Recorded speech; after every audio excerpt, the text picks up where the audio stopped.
Ava Gardner, from Hollywood goddess to dying penniless. Grabtown, North Carolina, 1922. A baby girl born in a wooden house with no electricity, no running water. Parents grew cotton. Annual income, $300. 7 children sharing boiled sweet potatoes every day. That's a level of poverty we can't imagine today. 20 years later, that little girl stood on a Hollywood red carpet in a Christian Dior gown worth $10,000. Frank Sinatra held her hand. Her face graced 37 magazine covers in 1 year. MGM Studios paid $200,000 for one film. Life magazine called her the world's most beautiful woman. From cotton fields to the pinnacle of Hollywood, a fairy tale come true. 37 years later, London, 1990. A one-bedroom apartment rented for $400 a month. Pension, $800. Cancer medication, $600. Leftover, $200 to live on for the entire month. 3 ex-husbands, all gone. No children, no grandchildren. On her 67th birthday, only one phone call from the housekeeper. How does a woman fall from such heights? The answer lies in the memoir Ava wrote when she knew she was dying. She opened a suitcase of jewelry, gifts from Frank Sinatra, Howard Hughes, the most powerful men in the world, and she decided, I'm not selling the jewelry, I'm selling the truth. The truth about the night Mickey Rooney cheated while she was recovering from surgery. The truth about the 2 children she never had because of Frank Sinatra. The truth about the night a drunk man held broken glass to her and screamed, "Marry me!" And today, you'll hear it all. From cotton fields to Hollywood, a childhood of hardship. Ava Lavinia Gardner, born December 24, 1922, Christmas Eve. The 7th child of Jonas and Mary Gardner. The family lived in a wooden house in Grabtown, a town so small it didn't appear on most maps of North Carolina. Jonas Gardner grew cotton on 50 acres of leased land. Every harvest season, he sold cotton to textile mills. But after paying land rent, seed costs, and picker wages, the family barely had enough left to buy rice and sweet potatoes. When Ava turned 3 in 1925, a fire destroyed the family's cotton warehouse. An entire year's harvest, 2 tons of cotton, turned to ash in one night. No insurance, no compensation. The Gardner family had to start from zero. Then, in 1929, the Great Depression hit. Cotton prices plummeted from 18 cents to 6 cents per pound. Jonas Gardner worked every day from 5 a.m. to 9 p.m., but still couldn't feed his family. In 1938, Jonas Gardner died of pneumonia. He was 62. No money for treatment. Ava was 15. Mary Gardner, a 52-year-old mother, had to work as a housekeeper for wealthy families to feed 7 children. She cleaned hotel rooms, washed clothes for others, cooked in restaurants. Ava often said, "I didn't need to act poor, I lived it."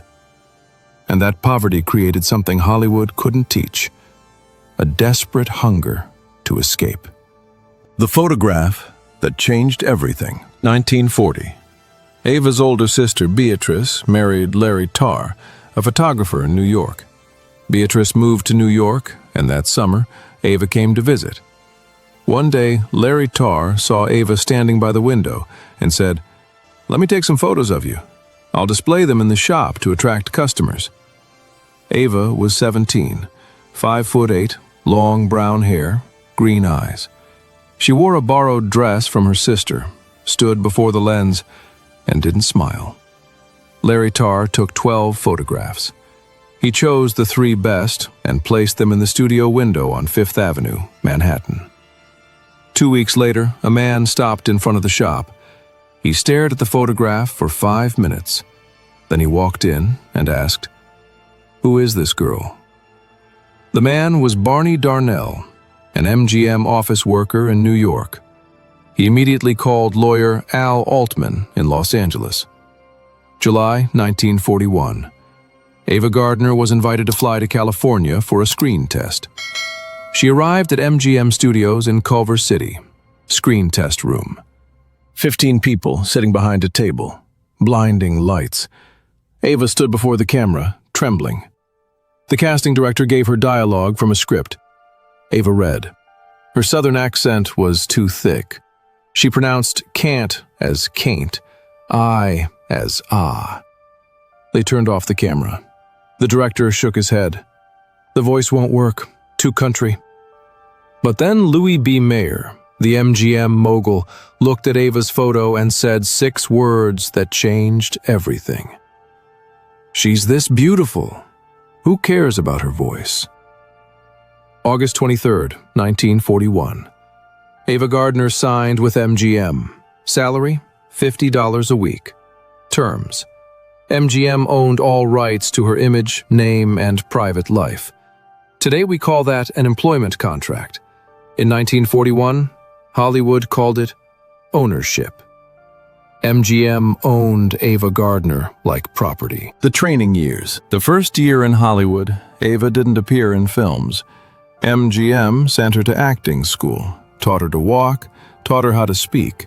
Teachers taught her to hide her southern accent, how to sit, how to stand, how to smile for the camera. Ava's first role, an unnamed girl in Babes on Broadway in 1941. Screen time, 8 seconds, no dialogue. In 1942, Ava played 6 supporting roles, all unnamed. Pretty girl at party, girl in restaurant. MGM paid her to appear and look beautiful. But then, in 1946, everything changed. Director Robert Siodmak chose Ava for the role of Kitty Collins in The Killers, adapted from Ernest Hemingway's short story. This was her first leading role. A dangerous, seductive woman who destroys men. The film premiered in August 1946. Box office, $2.5 million. The press called Ava the discovery of the year. Time magazine wrote, "She doesn't act. She exists on screen like a natural phenomenon." After The Killers, Ava received 30 scripts in 3 months. MGM raised her salary to $1,500 a week. In 1951, she starred in Showboat. In 1953, Mogambo with Clark Gable, earning an Oscar nomination. In 1954, The Barefoot Contessa, the pinnacle of her career.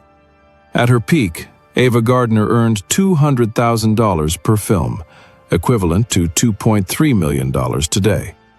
But beauty and fame came with a price no one warned her about, and that price began with the first man. The end and the motivation. Let's fast forward to 1988.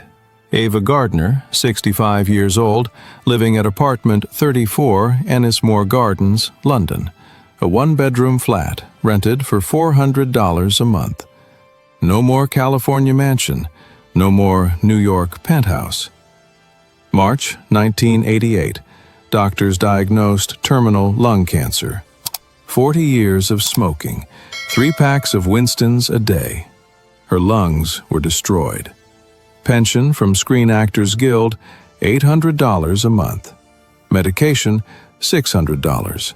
Rent, $400. Total expenses, $1,000. Income, $800. Every month, she was $200 short. 3 ex-husbands, all gone. Mickey Rooney, divorced since 1943. Artie Shaw, divorced since 1946. Frank Sinatra, divorced since 1957.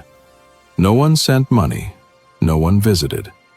On her birthday, December 24, 1989, her 67th birthday, only one phone call from the housekeeper, Carmen Vargas.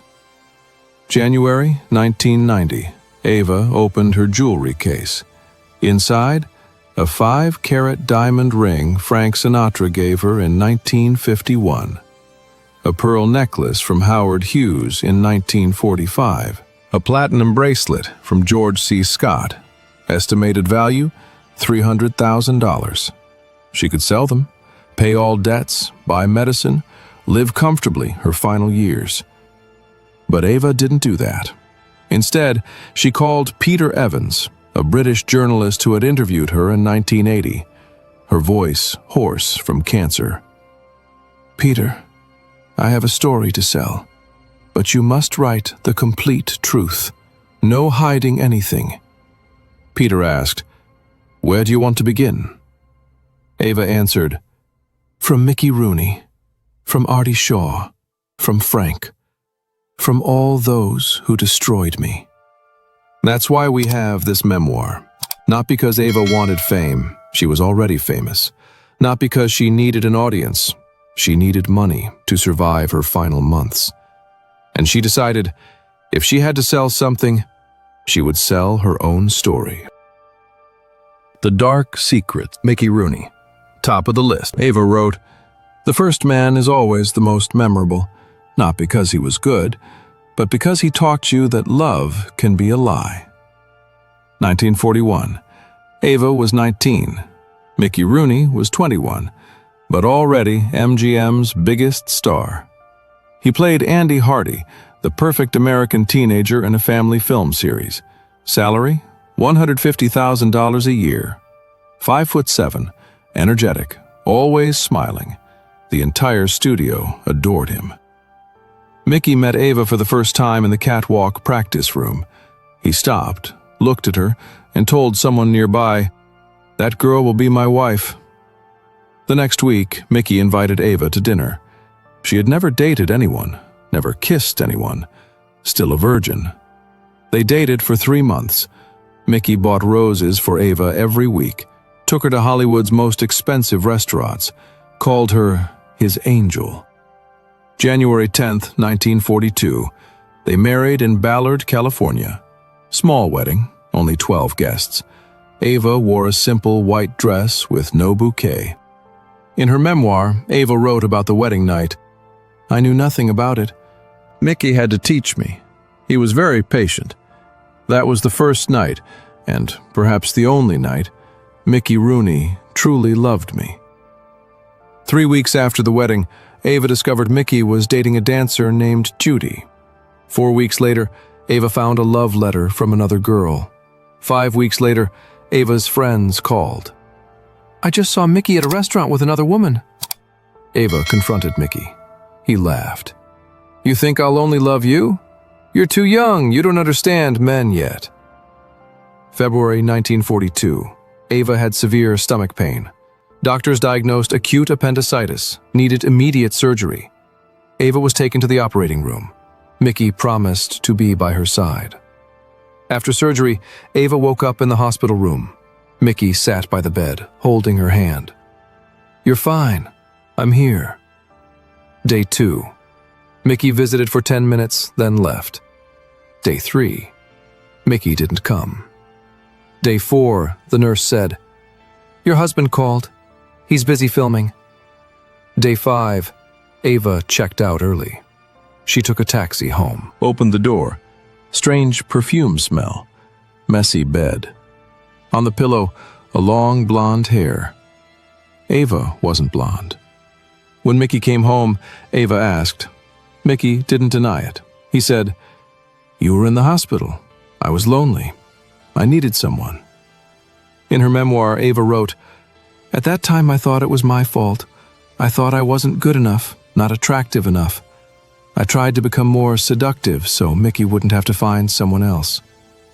But Mickey didn't stop. In the following months, Ava learned Mickey was simultaneously dating at least 4 women: a dancer, a model, an actress, and even Joan Crawford, a 37-year-old star, 16 years older than Mickey. May 1943, 16 months after the wedding, Ava filed for divorce. Reason? Cruel behavior causing mental suffering. MGM didn't want scandal. They paid the press to stay silent. They forced Ava to sign an agreement not to speak badly of Mickey publicly. Ava stayed silent for 45 years, until she wrote the memoir. She wrote, "Mickey Rooney was the first to teach me that a man can say, 'I love you,' while lying in bed with someone else. That was a lesson I would have to learn again and again throughout my life." Artie Shaw, the man who made you doubt yourself. After divorcing Mickey Rooney, Ava focused on her career. She didn't date anyone for 2 years, didn't trust men anymore. But in 1945, she met Artie Shaw. Artie Shaw, famous band leader, talented clarinet artist, 6 feet tall, handsome, intelligent, read Tolstoy, Dostoevsky, Nietzsche. He was 35. Ava was 22. They met through a mutual friend, actress Frances Heflin. Artie had just returned from World War II. He told Ava about Paris, about philosophy, about art. Ava was mesmerized, not by Artie's looks, but by his intellect. For the first time, a man didn't just talk about her appearance. Artie talked about ideas, about literature, about the world. They dated for 6 months. Ava moved in with Artie in Beverly Hills. They married October 17, 1945, a private wedding at Artie's home. The first week was happy. The second week, too. But the third week, Artie began to change. He looked at Ava, reading Photoplay magazine, and said, "Why are you reading that garbage? Why don't you read Dostoevsky?" Ava said, "I've never heard of him." Artie laughed. "Of course not. You only know Hollywood. You don't know anything about real literature." Another time, Artie invited friends over. They talked about philosophy, about politics. Ava sat silently. She didn't understand what they were saying. After the guests left, Artie said, "You embarrassed me. You sat there like a statue. You didn't say anything." Ava asked, "What did you want me to say?" Artie answered, "Say anything intelligent, but you have no intellect. You only have looks." Those words hurt more than Mickey Rooney's infidelity, because Mickey betrayed Ava's body, but Artie Shaw destroyed her soul. Ava began to believe she was stupid. She stopped talking at parties. She sat silently, afraid of saying something wrong. Artie bought books for Ava, Tolstoy, Shakespeare, Freud. Ava tried to read, but she didn't understand. And every time she said she didn't understand, Artie would say, "Because you're not smart enough." In her memoir, Ava wrote, "He made me believe I was completely worthless. I was beautiful, but brainless. I acted, but only because of my looks. I wasn't worthy of him." Ava started smoking more. 3 packs of Winstons a day, drinking, gin, scotch, anything to forget the feeling of worthlessness. Then one day, a friend of Ava's said, "Why don't you take an IQ test? Prove to Artie you're not stupid." Ava took the test. The Stanford Binet test, the standard IQ test at that time. Result? IQ 120. Above average, higher than 90% of the population. Ava brought the results to Artie. He looked, then said, "So what? You still have no culture. IQ is just a number." That's when Ava understood. Artie didn't want her to be smart. He wanted her to always feel inferior. October 25th, 1946, exactly 1 week after their first anniversary, Artie told Ava, "I've met someone else. I want a divorce." That someone was Kathleen Windsor, a writer, author of Forever Amber. Ava signed the divorce papers. No arguments, no demands for money. She just wanted to leave. In her memoir, Ava wrote, "Artie Shaw was a different kind of abuse. He didn't hit me. He attacked my self-worth, and those wounds took longer to heal than any bruise." Today, we have a name for that behavior: gaslighting, making someone doubt themselves. But in 1945, people just called it male temperament. Frank Sinatra. Love and destruction. Ava first met Frank Sinatra in 1943, when she was still married to Mickey Rooney. Frank was singing at a nightclub. Ava sat in the audience. Their eyes met. But nothing happened then. 6 years later, in 1949, they met again at a party. Frank was 34, married to Nancy Sinatra, with 3 children. His career was declining. Record companies rejected him. His singing was no longer as popular as before.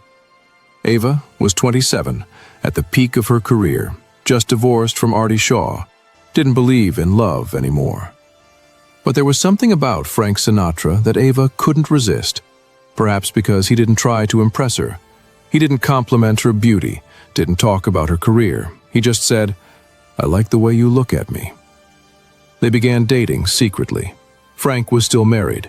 The press followed them everywhere. Paparazzi photographed them together. Scandal erupted. Nancy Sinatra read the newspapers and learned of her husband's affair. She went to meet Ava and said, "He'll never leave me and the children. You're wasting your time." But Nancy was wrong. February 1950, Frank announced his divorce. He chose Ava over his family. November 7th, 1951, Frank and Ava married in Philadelphia. Small wedding. None of Frank's family attended. They hadn't forgiven him. The early days, they were happy in a crazy way. Frank wrote songs about Ava. He sang "The One I Love," dedicated to her. Every night he called Ava from wherever he was performing. But both had hot tempers. Both were jealous. Both drank too much. One night, Frank and Ava drove from Palm Springs to Los Angeles, both drunk. Frank pulled out a .38 revolver from the glove box. Ava grabbed one too. They shot out streetlights, shot out store windows. They laughed like it was a game. Ava wrote, "That was the night I felt most alive, and also the night I realized we would destroy each other." November 1952. Ava became pregnant. Her first child with Frank. She was 30. But at that time, Frank was filming From Here to Eternity, the last film that could save his career. If Ava had the baby, she would have to stop working. Frank would lose her income. Frank said, "Get rid of it. Now's not the time." Ava had an abortion at a clinic in London. In her memoir, she wrote, "I my first child for Frank Sinatra's career." June 1953. Ava was pregnant again. This time, she wanted to keep it. She told Frank, "I want to have a child with you." Frank said, "No, not yet. My career is just starting to recover." They fought for 3 weeks. In the end, Ava had another abortion. She wrote, "Second child hurt more than the first, because this time I knew what I was doing. I couldn't blame anyone else. I chose Frank over my own child." Those children, if they had lived, would be about 70 years old now. Ava never forgot them. Their marriage fell apart after that. Frank was jealous of every man who looked at Ava. Ava was jealous of every woman who sang with Frank. They fought, smashed things, drank until they passed out. In 1953, while filming Mugambo in Africa, Ava had an affair with actor Robert Mitchum. When Frank found out, he called Ava and threatened both her and Robert. Robert Mitchum told Ava, "Get in a fight with Sinatra, one of you will. I don't want it to be me." Then he ran. October 1953. Ava attempted with sleeping pills. Frank flew from New York to Los Angeles, saved her. They tried to continue, but it was too late. October 27, 1954. Ava announced their separation. The divorce was finalized July 5, 1957. But Frank never forgot Ava. In 1960, Frank married his third wife, Mia Farrow, but he still called Ava. In 1976, Frank married his fourth wife, Barbara Marx, but he still kept Ava's photo in his wallet. May 1998, 1 week before Frank Sinatra died, he called for Ava. But Ava had died in 1990. People said Frank cried when he learned that. In her memoir, Ava wrote, "Frank Sinatra was the greatest love of my life.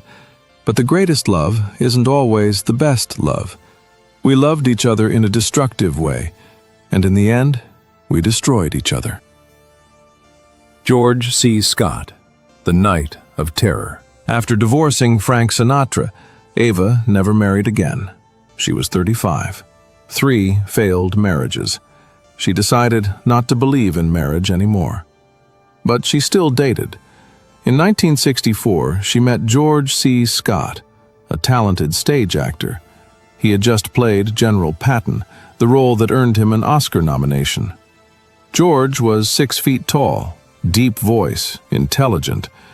But there was one problem. He was an alcoholic. They dated for 6 months. When George wasn't drinking, he was sweet, caring. But when he drank, he became someone else. One night, December 1964, Ava and George were at the Beverly Hills Hotel. They went to dinner, drank alcohol, a lot of alcohol. Back at the hotel, they argued. About what? Ava couldn't remember. Maybe about a man who looked at Ava. Maybe about Ava wanting to go home. George yelled. Ava yelled back. Then George smashed a bottle on the table. The bottle shattered. Glass shards flew everywhere. George grabbed a piece of the bottle, the neck still sharp, and walked toward Ava. In her memoir, Ava wrote details about that night. George pushed Ava onto the bed. He knelt on top of her, his knees pinning her down. His right hand held the broken bottle, bringing it up in front of Ava's face, just inches from her eyes. He screamed, "Marry me." Ava tried to push him off, couldn't. George swung his left hand and punched Ava in the eye. One punch. Her eye swelled immediately. "Marry me. Do you hear me?" Then he punched again, the same eye. Ava screamed. The person in the next room heard and called security. When hotel staff banged on the door, George finally let Ava go. Ava ran into the bathroom, locked the door, looked in the mirror. Left eye swollen and bruised. From her lip, hands shaking. Police arrived. They asked if Ava wanted to press charges. Ava shook her head. Because if she pressed charges, the press would know. MGM would know. Her career would be affected. So Ava said, "Nothing happened, just bumped into a door." The police looked at George C. Scott, a man 6 feet tall, 200 pounds, then looked at Ava with her black eye, and they knew the truth. But they did nothing.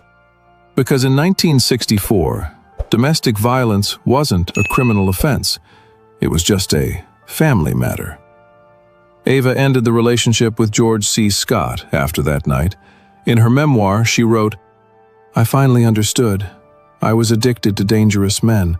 The ones who hurt me most were the ones I couldn't leave. Until that night. The night I thought I would die." The friend who warned her, but there was one person who saw it all coming. Lana Turner, Ava's best friend since 1940.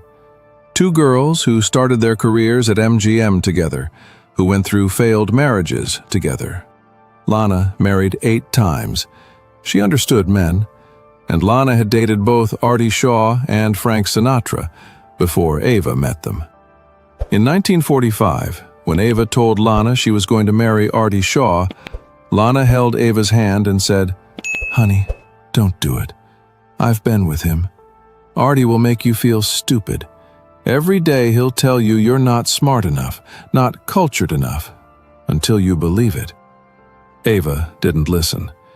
In 1949, when Ava said she loved Frank Sinatra, Lana warned again, "I've been with Frank, too.